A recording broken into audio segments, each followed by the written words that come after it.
Hello everybody and welcome back to TPScaleProductions. My name's Tyrone. This is our second video that we're shooting today. We're excited. And first and foremost, before we go any further, I just want to say thank you. Thank you to each and every one of you for the wonderful comments, the likes, the subscriptions to my YouTube channel that we just kicked off on last week.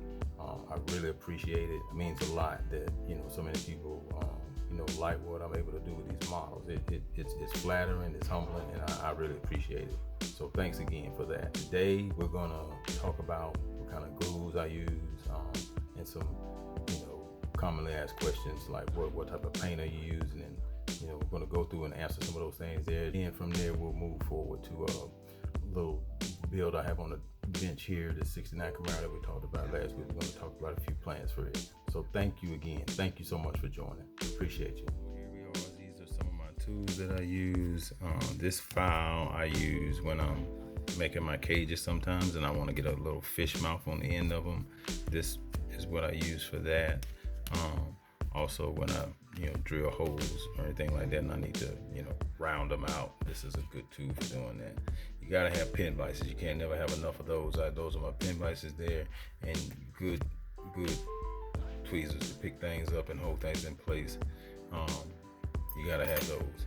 Now, this coffee cup that I have here has a plethora of other tools in it. I'm just showing you my basic primary things that I do use. But I got pliers in there, scissors, hole cutters, needle nose pliers, and all the like that. But these are just primary basic things that most of you probably already have. I'm always asked these questions like I'm using some kind of special tools or something, and it's not. It's just the same basic stuff that we all have. But if you don't have it, now you know. Okay, and I have laid out in front of you the glues that I use when I'm building. First and foremost, my number one is the Tester's traditional orange and white glue. I like it. It tends to it can be a hot glue, so you have to be careful with it. It can melt styrene real easy, but I like it because it's not quick setting, and when it does set, it's there. It's gonna stick. So that's what I use. My second glue that I use is this Maxicure from Hobbytown. It's pretty good glue. I love it. I use this as well, like when I'm building my roll cages and stuff like that. But this is my primary go-to, but I will use this as well. Now, when I'm doing my windshields or when I make my clear Lexan scoops, this is what I use. It's the liquid cement for plastic models. When it dries clear. So, you don't have any fogging of the plastic or anything like that. It dries clear where you have no mess. So these are my three glues that I use here. What I'm asked about often is my paint.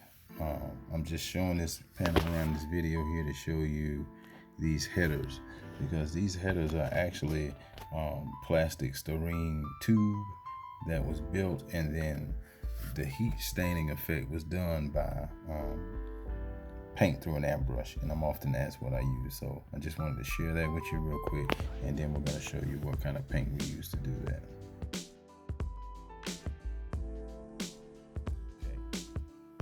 See the staining on the headers and the metallizer paint.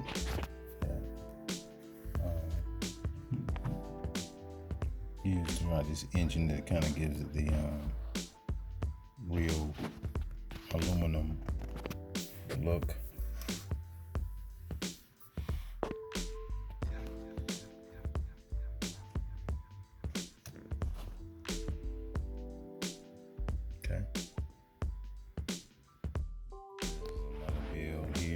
With the metallizer paint that I'm going to show you about that we use to paint these headers to get that stained look on them. So just wanted to add that to it and show you, because I've been asked a lot about that. How do you do it? What do you use?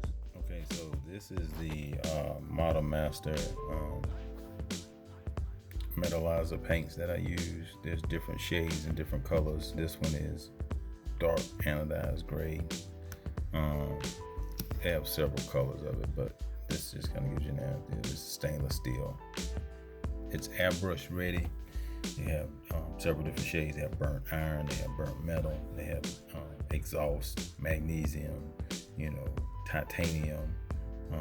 They have several colors, and this is the paint I use to paint my chassis. I use the titanium color, and it comes out real good on the chassis. So this is what I use. It's Model Master Metallizer paints, and you have to have an airbrush. It's airbrush only, but it works really, really good. And of course, you want to make sure you got the proper mask and ventilation and stuff on anytime you're spraying paints like that. But this is the paint that I use to get that metallic metal look to come across on a piece of plastic styrene. Okay, we're gonna pull this, show you a little bit on this 69 Camaro, and then we're gonna close it out. And also, I misspoke last week on last week's video. I said that Camaro that I had up had a resin intake manifold on it from 3D Specialties, and that was not the case. I was nervous, I guess, from the first video, but this same intake that you see here, this is a 3D printed intake. This is 3D printed, and it comes from a man, Ron Olson, at 3D Model Specialties, and he makes some amazing stuff. This is the one that I'm going to use on this build here. You can see that the engine is basically the engine from the 55 Chevy Top Sportsman engine. That's the block that I use, and I usually make modifications and things and go from that. So just wanted to correct that last week. Somebody inboxed me that I had misspoken. I appreciate that. I can't call your name right now, but thank you for doing that. I had plans to correct that, but thanks for noticing. Okay, so on this car today, we talked about it a little bit last week, but I'm gonna kind of try to share with you guys. A lot of times people ask, how do I go about cutting the doors open? Well, it's not really complicated. You just take a hobby knife and you just scribe out the door until you start breaking through on the other side, and then at that point, you're gonna just slightly, gently go around the door until you get the door open. But once the door is open, this is when we can go ahead and make the hinges. So as you see here on this door, inside there is where the hinge is. Now, before you can put the hinges in, you have to start by making a door jamb. So what I do, I start here with my inner door jamb on this area here. Then I build a door here and take this door off. Okay, so now we're going to talk about making operational doors, opening doors, hinging them. So I've got the door off. You can see here on the inside of the door here where we had to make door jamb. Okay, this is done by I use 020 sheet styrene just to build that area up so that the hinge is going to have something to attach to.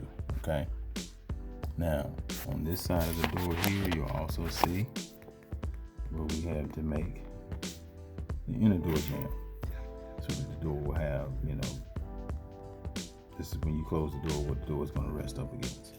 So that is how we primarily start out.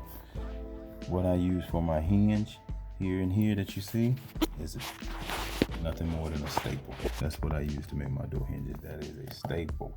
You take the staple and just look at the concept of it. Cut it in half. This is the staple, and it's in position on the door. Now, I want to show you the door itself. So the door itself, if you look here where we built the post on the inside of it, then I take a piece of just regular styrene rod, 0.62 rod, and drill a hole down the top of it. Once that hole is drilled down the top of that, the rod will sit here on these staples. The door is put up against the car and glued in place so that the styrene rod, this piece here, they sit here. When I put the door on, they will automatically touch the inner door panel here, which is going to glue in place. So that's just a little insight on how we do that.